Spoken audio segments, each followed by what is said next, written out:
Welcome, dear students. We will be looking at chapter number 7, human resource management and its importance or its correlation to performance management. It's an interesting chapter, not very complicated, but some very important points because end of the day, what you have to understand is that people. It's not. I have to tell you, it's not HR. We're not learning HR. this is not. This is not enterprise planning, enterprise resource, or that sort of lesson. This is performance management. So you have to understand that we are talking about performance management, and we want to relate how HR or what role HR actually plays in that story. So, human resource aspects of performance management. Before we get into the main crux of things, let's quickly look at what human resource management means. HRM is the strategic and coherent approach to the management of an organization's most valued assets, the people working there, that individually and collectively contribute to the achievement of its objectives for sustainable competitive advantage. So, the keywords most valuable assets and the fact that sustainable competitive advantage is being explored by investing in the people, by managing the people in the right manner. Now, what you have to understand is that when you're talking about people, there's a lot of things going on. It's recruitment, it's selection, it's induction, it's training, it's retaining, it's even managing the exit of employees. So there's a lot of things related to HR. Now our concern is not that. Our concern is how do we actually get the people who are working in the company to work and to work better and to perform better and to yield the results that we actually want them to attain, or we actually want to attain through them. So this is done through rewarding, right? It rewards salaries, benefits. This is how we or companies, corporate organizations get people to work and work hard. And it's a well built system.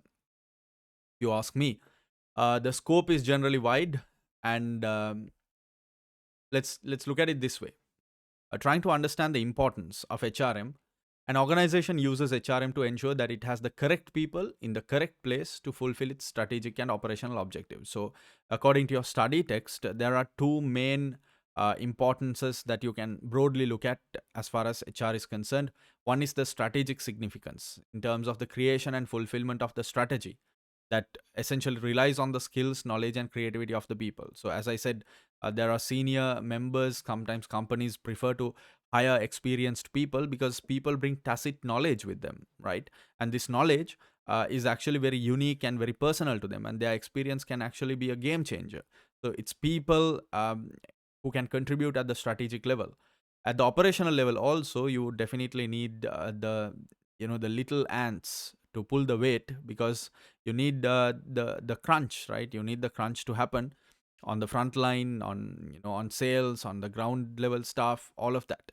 So that's basically the combination of all the ground level operational tasks that makes up what the company is as a whole, which means that there are a lot of people you need if you are a big organization, and successful completion of a task relies on having employees with appropriate skills and abilities to carry out their work.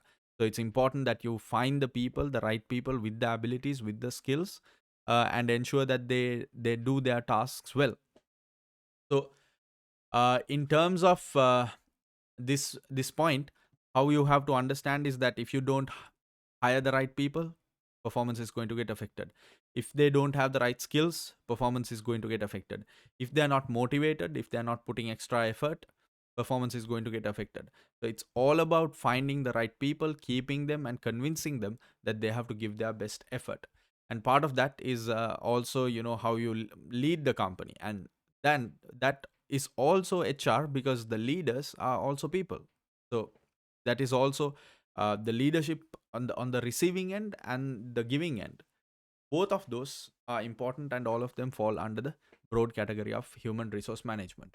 So you can take a look at these. Now,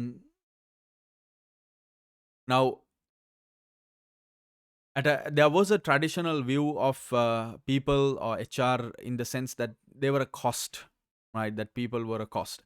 And I think broadly and mostly it's still there. But slowly things have started to shift in a way that, employees are being looked at more of as an asset than necessarily a cost. So that's definitely a positive um, trend that we note. This brings us to the main crux of the matter in this chapter. How exactly do we get people to work, which is what we will be looking at in the next segment. Thank you and good luck.